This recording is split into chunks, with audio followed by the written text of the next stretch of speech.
Naniniwala ka ba sa reincarnation o yung paniniwala na matapos mamatay ang katawang lupa, ang kaluluwa o espiritu, nabubuhay ulit sa ibang katauhan? Ito kasi ang naging teorya ng marami nung nakita nila ang litrato ng babaeng ito. Nakahawig ang larawang nakadisplay sa National Museum kahit hindi naman niya kadugo. Visited National Museum and found this photo of a girl and it kinda looks like me now and then. Mula sa hulma ng mukha, ayos ng buhok, hanggang sa kanyang mga ngiti.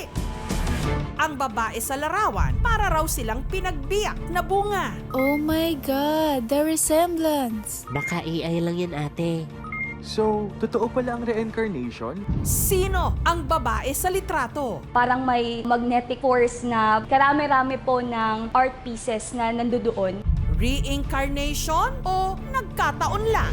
Ang unang naisip ko talaga, is this my second life? Or am I her reincarnation?